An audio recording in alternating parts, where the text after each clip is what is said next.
ഇന്നലെ അമ്മച്ചി എന്നെ പറ്റി വല്ലതും പറഞ്ഞോ? ആള് ഞാൻ വിചാരിച്ച മാതിരി അല്ലല്ലോ. അയ്യോ ഞാനോ? അമ്മച്ചി ചുമ്മാ പറയുന്നതാ. സ്വന്തം മോളെ പറ്റി ഒരമ്മച്ചി അങ്ങനെ ചുമ്മാ പറയൂ? അങ്ങനെ മുഴുവനും ചുമ്മാതല്ല, പക്ഷെ കൂടുതലും ചുമ്മാതാ. Love affair ഇല്ലാത്തതാണോ? ഏതോ ഒരു മുസ്ലിം ബോയായിട്ട്? ആ അതാ ഞാൻ പറയാൻ വന്നേ. സത്യം കേൾക്കണോ? അഷ്റഫിനെ ഞാൻ കാണുന്നത്, അഷ്റഫ് എന്ന പുള്ളിക്കാരന്റെ പേര്. ഞാൻ എന്നും ടൈപ്പിന് പോകുന്ന വഴിക്ക് അഷ്റഫ് അവിടെ കണ്ട് നിൽക്കാറുണ്ടായിരുന്നു പോലും. ഞാനാണെങ്കിൽ വീട്ടിൽ നിന്ന് ഇറങ്ങിയാ പിന്നെ ഇടത്തോട്ടും വലത്തോട്ടും നോക്കുന്ന പ്രശ്നമേ ഇല്ല. വീട് type writing institute, type writing institute വീട്, അങ്ങനെ. ഒരു ദിവസം അഷ്റഫ് എന്നോട് ചോദിക്കുക, ഞാനൊരു സാധനം തന്നാ വാങ്ങിക്കോന്ന്. എനിക്കങ്ങ് ദേഷ്യം വന്നു. എന്നാൽ എന്താ സാധനം നമ്മളൊന്ന് അറിഞ്ഞിരിക്കണമല്ലോ. അത് നോക്കുമ്പോഴെന്താ ഒരു കത്ത്. കരണക്കുറ്റി നോക്കിയൊന്ന് പൊട്ടിക്കാൻ ആദ്യം എനിക്ക് തോന്നിയത്.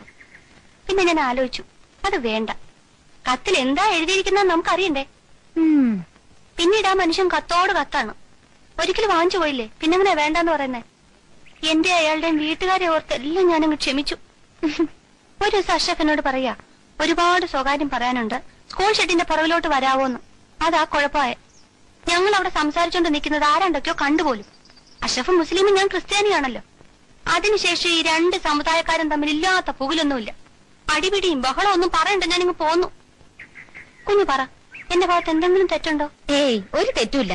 അപ്പൊ ക്ലാര കാരണം നാട്ടിലൊരു സാമുദായിക യുദ്ധം നടക്കുകയാണിപ്പോ, അല്ലേ? അത് അവരുടെ ബുദ്ധിമോശം, അല്ലാതെ എന്താ പറയാനാ.